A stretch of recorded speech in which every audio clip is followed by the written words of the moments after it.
Hi, this is Sally, and welcome to Reclaiming Pride, LGBT plus survivors of narcissistic abuse. Before we start, there is a trigger warning. The episodes of this podcast may at times refer to domestic violence, emotional, financial, and sexual abuse. For the next 3 episodes, we'll be covering narcissistic parenting and being a child of a narcissistic parent. Now, I've heard from a number of folks, both LGBT plus and also allies, who listen into the podcast, and they've let me know that they listen in because they have or have had narcissistic parents. And those folks who have or have had narcissistic parents can relate to the pathologies discussed on the podcast. So I wanted to take a deeper dive into the topic of narcissistic parenting. There is more than one episode on this simply because of the sheer weight of research and information on this topic. So I wanted to give listeners some breathing room to reflect between each of the episodes and all of the weight of the information. There are going to be 3 episodes, and they will include a discussion on the emotional impact of narcissistic parenting, validation of your experiences, and practical advice for moving forward. So we'll start by looking at what narcissistic family dynamics are. Then we'll gradually dive deeper into the rules of engagement with a narcissistic parent, then the characteristics of a narcissistic parent. Then later on, we'll look at how each of the forms of narcissistic parenting affects a child and also carries forward into CPTSD, which carries forward into adulthood for the adult child. Then we'll look at the health fallout of narcissistic family trauma on adult children. And finally, in the 3rd episode of the arc, we'll also look at healing and moving forward and tips for how to do that from childhood narcissistic trauma. So first of all, let's look at the overall picture, the narcissistic family dynamic. In her book, Another Chance, Hope and Health for the Alcoholic Family, Sharon Wegscheider-Cruz first wrote about the patterns and common roles in alcoholic families. This was later embraced by studies of the toxic family unit, even outside of alcoholism. This book now provides a model for understanding the roles that are played out in dysfunctional and toxic families, and this includes the narcissistic family unit. Whether you grew up in an alcoholic household or a household where parents were abusing one another or there was substance abuse present, most of the effects of being in these environments are exactly the same. So let's take a look at the dynamics in such families, and specifically the dynamics in the narcissistic family. Let's see if you recognize some of these. First of all, one of the hallmarks of the narcissistic family dynamic is that there is a hidden toxicity. So narcissistic families often appear relatively normal to the outside world. This is mostly because narcissists are obsessed with their self-image and how they appear to others outside of the home. So therefore, nothing may appear strange, off, or abusive. Narcissistic parents can often have quite high status jobs in order to keep up appearances, and the children's material needs can even be very well met. However, you scratch the surface or spend any more than 6 hours around this family dynamic, even in the outside world, and you start to see the rot that's just beneath that surface. You see that the children's emotional needs are being ignored. You see that their presence is resented and perhaps even punished. You'll notice that the parents are emotionally unavailable, and if there's any physical contact of any kind, it's usually strained and very false. For LGBT plus young folks, this situation can be compounded in the following ways. There can be an invalidation of identity. So narcissistic parents often prioritize their own needs and desires over that of their children. This can lead to emotional neglect, rejection, or invalidation of a child's identity, particularly if that child is LGBT plus. This invalidation can be emotionally damaging and create feelings of shame and self-doubt.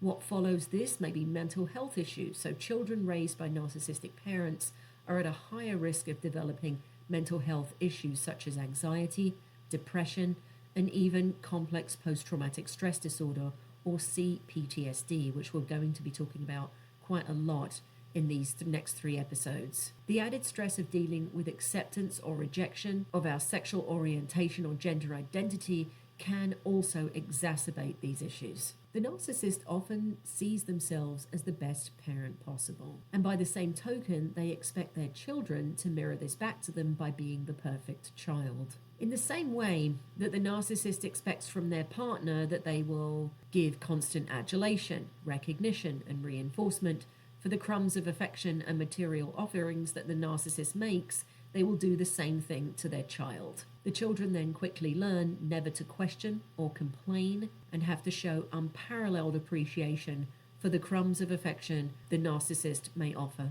The child will often be expected to present themselves in ways in which the narcissist values and will have nothing to do with the child's own personality or burgeoning identity. These ways could mean that the child will need to present in a certain manner socially, academically, athletically, intellectually, artistically, or otherwise, in whatever way the narcissist deems possible. As this is all happening, the child then learns to suppress their own needs. So the child of a narcissistic parent will mostly learn that their parents need to come first and that they must bury their own feelings, needs, and wants. They must constantly read their parents' mind, walk on eggshells, and fake joy at the slightest crumb of affection or gift from the narcissistic parent. These children tend to become increasingly depressed and isolated, and they're separated from and divorced from their own feelings for the most part, and therefore begin to doubt them fundamentally. And don't forget that many children don't know any better, and therefore this is accepted as normal. Yet just underneath the surface lie a huge amounts of anger, despair, and fear. This can also adversely affect compoundedly on LGBT plus young people in the following ways. So you've got the low self-esteem and self-worth, so the constant criticism and lack of emotional support from narcissistic parents can lead to low self-esteem and low self-worth, which can be exacerbated when a child's identity or orientation is not accepted. And this can have a long-term impact on relationships and self-acceptance for somebody who is LGBT plus. There's also a difficulty that can happen with intimate relationships for the adult child. So narcissistic parenting can make it challenging for children to form healthy, intimate relationships. They might struggle with trust, vulnerability, and communication, making it more difficult, in fact, for LGBT plus individuals to navigate relationships with partners who understand and accept their identity. Next, as you probably well know, the narcissistic family unit is riddled with secrets, lies, and denial. Whether you are the partner, ex-partner, and/or child of a narcissist, the narcissistic family system is run on a series of smokescreens, denials, and secrets in order to continue to function. Children have to deny their feelings, wants, and needs, and siblings cannot have a normal relationship with one another, as they certainly cannot discuss anything with one another about the tension, problems, and toxicity in the household. At all costs, the family must appear normal to the world. Therefore, children of narcissists are forced to lie and pretend that everything's okay at home. In reality, they put up with constant, grinding, devastating trauma, the effects of which can take decades to recover from.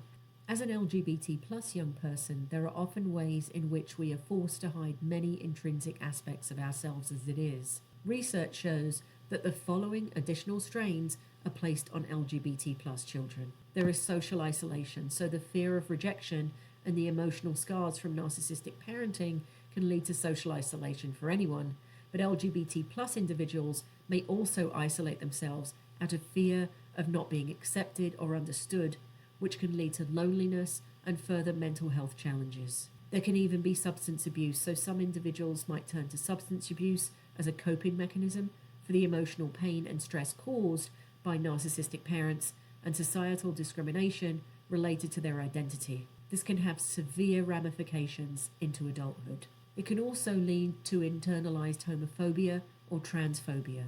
So environments in which LGBT plus identities are not accepted, children might internalize negative beliefs and attitudes about themselves. This can be challenging to overcome in adulthood and may lead to self-hatred and a sense of guilt or shame about their orientation or gender identity. So now that we've looked at the overall narcissistic family dynamic, let's drill down a little further and look at the rules of engagement with a narcissistic parent. See if any of this seems familiar to you. Anyone who's ever lived in a toxic home will know that the shame attached to covering up and trying to pretend everything's okay is massively overwhelming, especially for a child. There are a set of rules of engagement in the narcissistic family, specifically, that are loaded with shame for anyone who has to cover them up, and particularly for impressionable young people. So in order to uphold the mask of the narcissist, there are a whole set of unspoken rules of engagement that occur in this kind of family, and any deviation from these is loaded with fear and trauma. These are that you will need to take sides. The child will need to engage in the splitting, in other words, the black and white thinking that the narcissist themselves engages in. There's always shame, there's always blame, there's always guilt, and the narcissist will manipulate conversations and dynamics in the family in order to make people pick a side. If you don't pick the narcissist side, you're always on the wrong side. So you'll notice that they're literally always at odds with someone. So if there are 3 or 4 people in the house, there'll always be one of the people or 2 of the people that the narcissist has a problem with. It will never all be okay. Next, there is a constant emotional deficit. So most people know that affection, emotion, respect, and love are not finite. It's not pie. If someone takes some, it doesn't mean that there's less for everybody else. Love is a renewable resource, and so is respect. But in the narcissistic family, these are extremely limited. Only the worthy are given love and respect, but crumbs of love and respect, and this is doled out very sparingly by the narcissist. It's as if they can't get on with one person without disliking another. This is a constant pattern, and children will observe this as the mood shifts. They know when the dislike is headed for them and the adulation is headed for somebody else. Now, this could be the other parent, this could be a sibling, this could be anybody else that's in the household, even a pet. The child will learn to read the signs and they will see it coming, and this is extremely traumatic. Next is the normalization of narcissistic rage. So anybody who's ever been around a narcissist when they're in full-blown rage mode knows that this is not normal. This is not a normal expression of anger. This is meant to harm and instill the atmosphere of fear that can end up in physical violence, whether that's directed towards an adult or a child. Everyone in the narcissistic family is expected to allow and put up with the narcissist's irrational, explosive, and violent rage. In addition, if the narcissist also has a substance abuse problem, this will be exacerbated. Along with this is knowing that it's the narcissist's way or the highway. So any opposing or even just slightly differing views from the narcissist are met with absolute shutdown. They are always right, and their point of view is always the correct one, and woe betide any child who will disagree with them. Sometimes children are used as sacrificial scapegoats. As we've seen, the narcissist can never be wrong. So when mistakes naturally happen, as they always do, the narcissist will always need to seek out a scapegoat to blame for their own faults. Mostly the easiest target for this kind of scapegoating is a child. The child is already under full control, their amygdala is going crazy with fight, flight, freeze or fawn, and they also do not possess the intellectual horsepower to fight back verbally with the narcissist. And honestly, even if they could, they'd be too afraid to do so. In the narcissistic family, the child is the perfect scapegoat. The child is also forced to accept the narcissist's dominance. So the narcissist is always right, as we've seen. The narcissist's behavior is always acceptable. Anything less than full acceptance of their dominance warrants the utmost punishment. Now, what you've just heard is acute dysfunction from the narcissist, an acute abusive toxicity. But should the child make a mistake, that would be unacceptable. So that's the next one. Mistakes in a narcissistic family dynamic are unacceptable, except if they're those of the narcissist themselves. If a child makes mistakes in the narcissistic home, or even outside at school or something like that, the narcissistic parent hears about this. It is a cause for humiliation and shaming treatment for the child by that parent. People just being human or making mistakes is absolutely anathema to a narcissist. One of the major ways which children learn and in which we form our personalities is through our errors and through making mistakes. For the child of a narcissist, this is not allowed. Imagine what that does to somebody's development. So then after the mistakes, there's always the blame game. No matter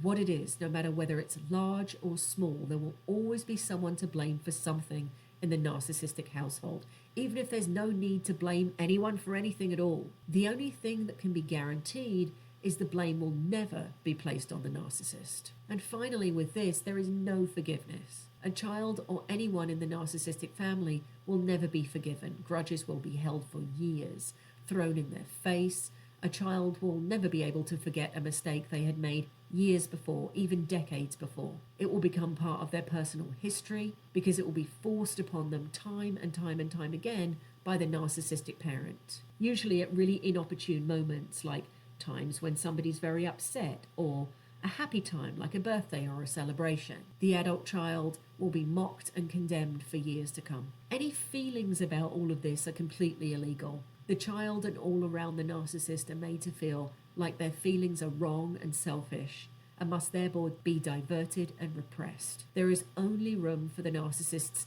stunted and ill-informed feelings. Everyone else has to ignore their own in order to validate the narcissists. And there's almost an inhuman amount of self-control that is required. From a young age, the child of a narcissist will be forced to control themselves, control what they say and do, how they dress, even how they sit or walk across a room. Only the narcissist has free rein to express themselves in all manner of ways. Everyone else has to suck it up and kowtow to their every whim. It's extremely dangerous, as you can imagine, and as you probably know, in this situation, to be vulnerable. Whether the child doesn't get one of their unfunny mocking jokes, or maybe drops something in the street, or simply had a hard day at school or with friends, any vulnerability that child may show to the narcissistic parent will be open to attack, gaslighting, and twisting every word that comes out of that child's mouth. And next, the narcissist is in total denial of all of this. The narcissistic parent will be in complete denial that they are the one creating a toxic environment in which people are being mistreated, scapegoated, verbally and emotionally and physically abused. The narcissist is completely delusional, and the older the child gets, the more they realize that this is what is happening and that they are trapped. Because of this, there is a complete lack of safety. There will always be hypervigilance and fear in the narcissistic home. This can do extensive damage to a child, and we'll be talking later about the health ramifications and emotional brain impacts upon somebody in their formative years in the narcissistic family dynamic. So regardless of a person's role in the narcissistic family, whether they are the child or children of the narcissist's spouse or intimate partner, or another family member or close friend, the defining experience is one of tension, instability, and insufficient adult support. Children in narcissistic families inevitably experience enormous amounts of criticism, unrealistic expectations, boundary erosion, and emotional neglect. Children in these families are in constant anxiety, stress, and fear, and under the immense strain of the narcissistic parent's incessant pathological and delusional behavior. So here we've looked at the narcissistic family dynamic in this episode. In the next episode of this 3-episode arc, we'll look at narcissistic parenting and drill down further into the characteristics of a narcissistic parent. Please note, this podcast is not intended to replace professional therapy or counselling. It serves as a supplementary resource for support and encouragement. Listeners, you are encouraged to seek professional help if needed. I did, and it still works for me every day. Stay tuned, and I look forward to healing with you next time. Bye-bye.